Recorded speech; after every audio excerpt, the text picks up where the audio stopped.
नमस्कार विद्यार्थी मित्रांनो, सर्वांचं वेलकम आहे आपल्या यूट्यूब चॅनलवरती. बघा, क्वेश्चन ॲनालिसिस सिरीजमध्ये आपला हा आजचा 21वा पार्ट आहे. 21 दिवसापासून तुमच्या एक्झामसाठी मेहनत घेणं चालू आहे, तरी पण तुम्हाला जास्त काही फरक पडलेला नाही. कारण 11 आणि 12 तारखेला 10, 11 आणि 12 जानेवारीला तुमची एक्झाम असतानाही तुम्ही बिलकुल सिरियस वाटत नाहीत. कारण मला जे व्ह्यू येतात, कमेंट्स येतात, त्याच्यावरून मला हा अंदाज येतो की बघा, तुम्ही जर सिरियस नसाल तर वर्दी भेटणं फारच कठीण राहील. जे सिरियस आहेत, जे चांगला अभ्यास करत आहेत त्यांनाच वर्दी भेटणार आहे. फक्त टंगळमंगळ करायची म्हणून जर कोणी करत असेल तर उगाच स्पर्धा परीक्षेचं नाव खराब करू नका. आणि ज्याला मनातून करायचं असेल त्यांनीच फक्त ह्या परीक्षा देण्यासाठी योग्य राहील. कारण असे हौशे नवशे गवशे खूप असतात, परंतु पोस्ट अशा लोकांना भेटत नाही आणि हे उगाच बदनामी करत असतात स्पर्धा परीक्षांची.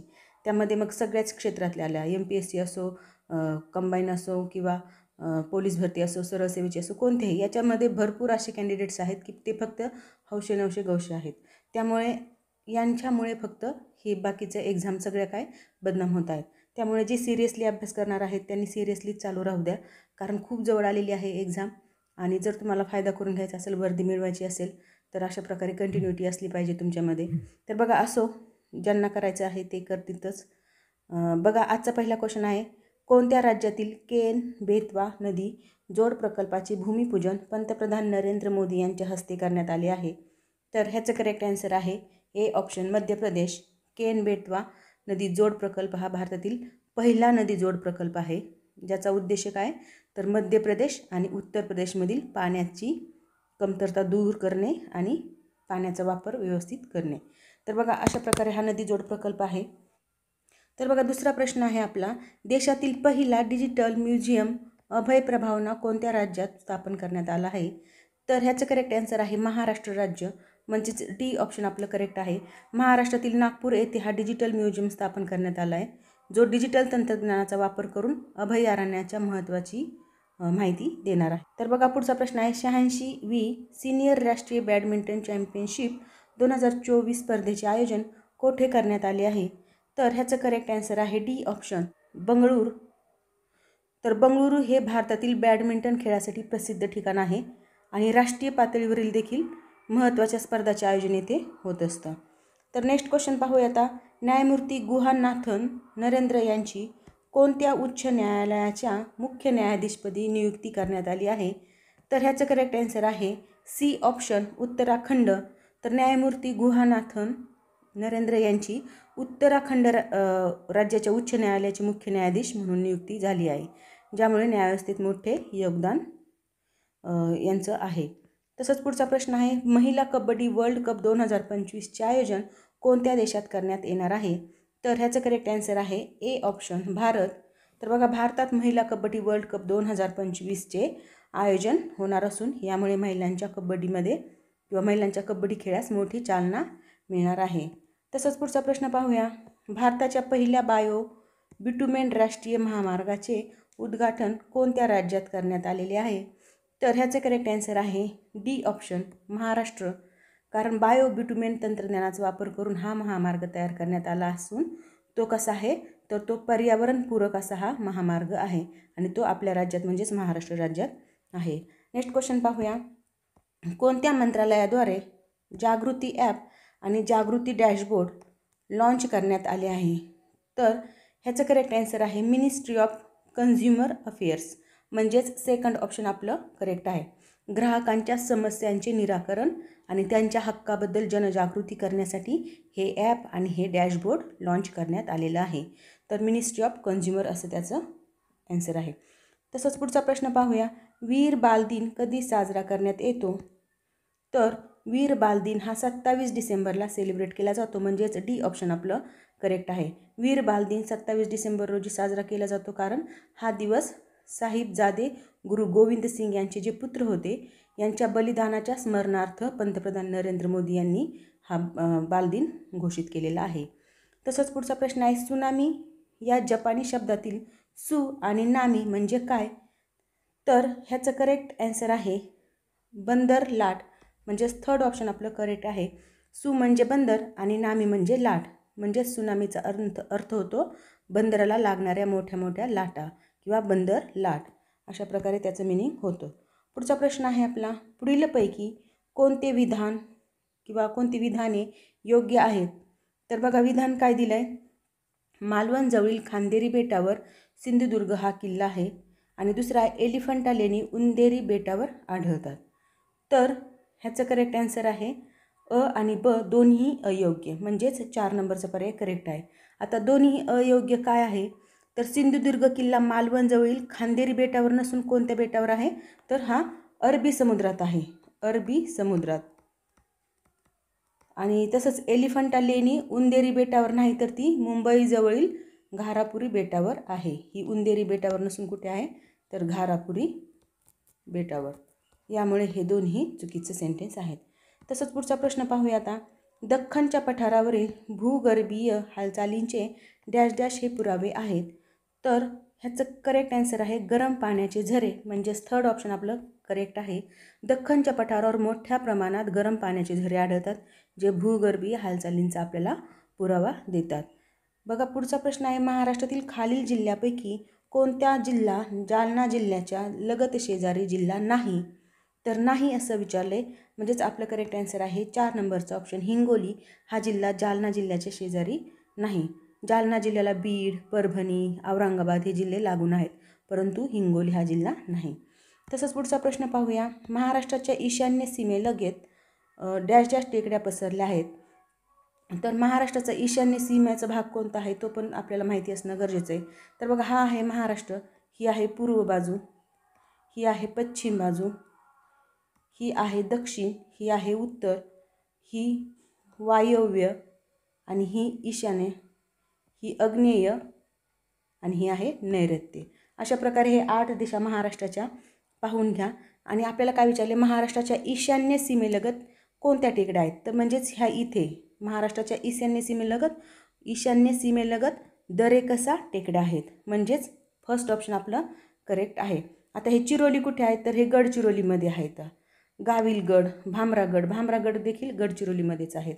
आणि गाविलगड टेकड्या कुठे आहेत हे तुम्ही मला कमेंट बॉक्समध्ये सांगणार आहात. तर बघा पुढचा प्रश्न आहे, खलाटी हा शब्द खालीलपैकी कशाशी संबंधित आहे? तर बघा पहिलं सेंटेन्स आहे कोकण किनाऱ्यावरील वाळूचे दांडे, तर हे सेंटेन्स चूक आहे. नंतर कोकणचा पश्चिमेकडील सागर किनाऱ्यालगतचा सखल भाग. तिसरं आहे कोकण किनाऱ्यावरील पुळण आणि कोकणातील भाताचे शेत. तर बघा पहिलं, तिसरं आणि चौथं हे चुकीचे आहेत आणि आपलं करेक्ट आन्सर आहे 2 नंबरचं ऑप्शन. कारण कोकणाचा पश्चिमेकडील सागर किनाऱ्याचा जो सखल भाग आहे त्याला आपण खलाटी म्हणतो, खलाटी. तर बघा हा जो सागर किनारा आहे याचा सखल भाग म्हणजे खालचा भाग जो आहे त्याला खलाटी आणि ह्याच्यानंतरचा जो वरतीचा भाग येतो तर त्याला आपण वलाटी असं म्हणतो. ही दोन्ही कन्सेप्ट लक्षात असू द्या. पुढचा प्रश्न पाहूया, प्राचीन ग्रंथामध्ये मूषक, आळूक, कुपक अशी नावे असलेल्या खालीलपैकी कोणता प्रदेश आहे? तर ह्याचं करेक्ट आन्सर आहे कोकण किंवा कोंकण पण म्हणतात. प्राचीन ग्रंथामध्ये कोकण प्रदेशालाच मूषक, आळूक, कुपक अशी वेगवेगळी नावं देण्यात आलेली आहेत. तर बघा पुढचा प्रश्न आहे, बांधकामात उपयोगी पडणारा बेसाल्ट खालीलपैकी कोणते विभाग सोडून इतरत्र आढळतो? आता कोणत्या विभागात तो आढळत नाही असा हा प्रश्न आहे, पण थोडा विचारण्याची पद्धत त्यांनी वेगळी केली. तर बघा कोणते विभाग आहेत जिथे हा आढळत नाही, बाकीकडे आढळतो? तर बघा त्याचं करेक्ट आन्सर आहे पूर्व विदर्भ आणि कोकण, म्हणजेच फर्स्ट ऑप्शन आपलं करेक्ट आहे. बेसाल्ट खडक मुख्यतः दख्खनच्या लाव्हा प्रदेशात आढळतो. पूर्व विदर्भ आणि कोकण प्रदेशात बेसाल्ट नाही आहे, म्हणून आपलं करेक्ट आन्सर फर्स्ट आहे. तर बघा पुढचा प्रश्न आहे, खालीलपैकी कोणत्या ठिकाणचे ऐतिहासिक नाव मोमिनाबाद असे होते? तर मोमिनाबाद हे नाव अंबेजोगाई जी बीड जिल्ह्यात आहे, तर इथे अंबेजोगाईचं नाव मोमिनाबाद असं आहे. अंबेजोगाई शहराला ऐतिहासिक काळात असं म्हटलं जायचं मोमिनाबाद असं, जे त्यांच्या तत्कालीन मुस्लिम सत्ताधीशामुळे प्रसिद्ध झालं होतं.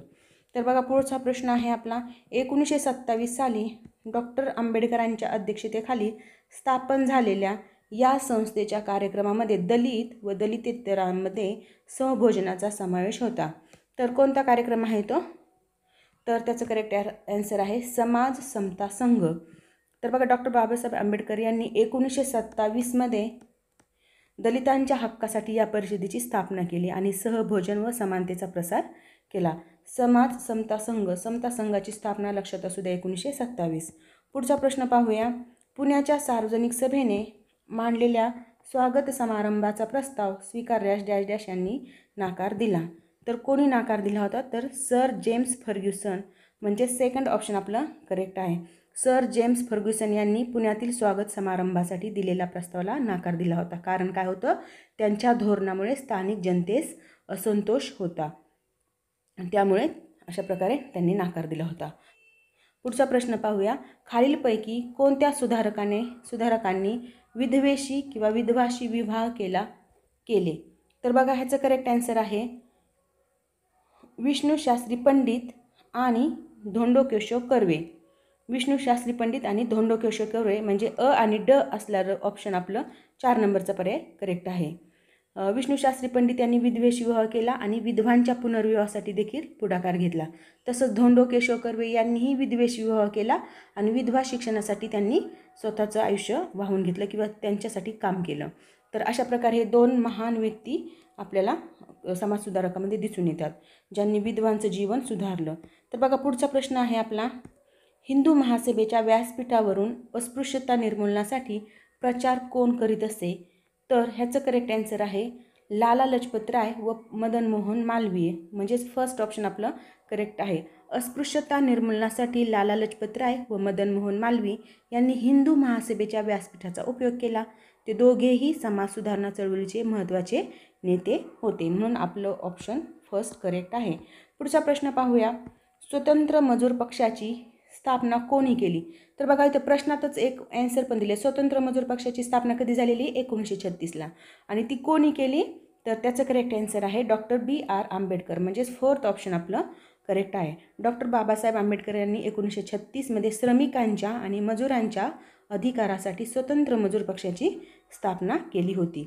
पुढचा प्रश्न पाहूया. अखिल भारतीय महिला परिषदेच्या पहिल्या सभेच्या अध्यक्षा डॅश डॅश होत्या? तर ह्याचं करेक्ट आन्सर आहे महाराणी चिमाबाई साहेब गायकवाड, म्हणजेच थर्ड ऑप्शन आपलं करेक्ट आहे. इथे प्रिंट मिस्टेक झाली, ती समजून घेत चला.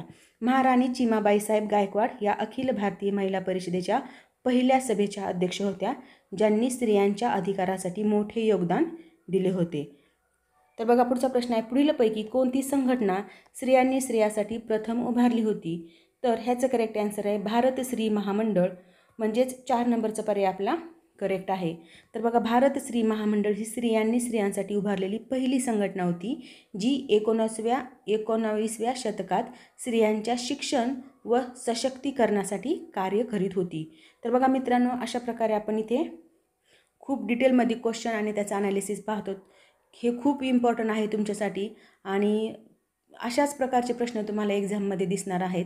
त्यामुळे व्हिडिओ शेवटपर्यंत पाहत चला, जेणेकरून तुमचा नक्की फायदा होणार आहे.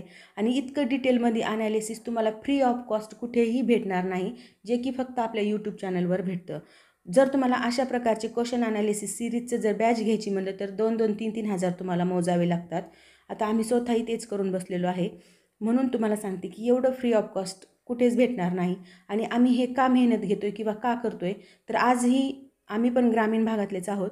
आजही ग्रामीण भागात मी असे मुलं बघते किंवा असे मुली बघते ज्यांना फीस भरण्यासाठी पैसे नसतात. करण्याची तर खूप इच्छा असते, खूप हुशारही असतात, परंतु फीस भरण्यासाठी पैसे नसतात. काय करायचं हे त्यांना कळत नाही आणि म्हणून आपला समाज मागे राहिला आहे किंवा म्हणून आपल्या खेड्यातले लेकरं आपण मागे आहोत. त्यामुळे अशा प्रकारे आम्ही इथं एक फक्त सोशल वर्क व्हावं म्हणून अशा प्रकारे थोडीफार मेहनत घेतो. जॉबमधून भेटलेल्या वेळेतून अशा प्रकारे तुम्हाला व्हिडिओ प्रोव्हाइड करतो. तर उगाच पैसे कमवायचं जर हा हेतू असता तर तुम्हाला मी या PDF किंवा हे व्हिडिओ ऑनलाईन पण आम्ही विकू शकलो असतो किंवा एक सिरीज चालू केली असती, क्वेश्चन ॲनालिसिस सिरीज म्हणा किंवा लॉजिक बुस्टर सर्किट, काय वेगवेगळे कोर्स म्हणा, त्याच्यामधून पण आम्ही तुम्हाला क्वेश्चन ॲनालिसिस सिरीज चालू केली असती. पण आम्हाला ते करायचं नाही. आम्हाला हे करायचं आहे की आपल्या खेड्यातले लेकरं पुढे गेले पाहिजेत, प्रत्येक एक्झाममध्ये खेड्यातला टक्का वाढला पाहिजे, यासाठी आम्ही अशा प्रकारे ही सिरीज चालू केलेली आहे. तर बघा, पुढचा प्रश्न आहे. स्फूर्ती घेऊन 1893मध्ये टिळकांनी गणपती सणाचे सार्वजनिक उत्सवात रूपांतर केले. तर कुणापासून स्फूर्ती घेतली होती त्यांनी? तर त्याचं करेक्ट आन्सर आहे मुसलमानाच्या मोहरम सणावरून. तर बघा, त्याचं करेक्ट आन्सर 2 नंबरचा पर्याय आहे. मुसलमानाच्या मोहरम सणावरून त्यांनी स्फूर्ती घेतली होती आणि अशा प्रकारे लोकांमध्ये एकात्मता निर्माण करण्यासाठी गणपती सणाला सार्वजनिक स्वरूप दिले होते आणि त्यांनी हा उत्सव साजरा केला होता. तर बघा मित्रांनो, अशा प्रकारे आपण इथे 25 क्वेश्चन आणि त्याचं इन डिटेलमध्ये ॲनालिसिस केलेलं आहे. तुम्ही व्हिडिओ खरंच जास्तीत जास्त शेअर करा, जेणेकरून सगळ्या मुलांना ह्याचा फायदा होऊ द्या.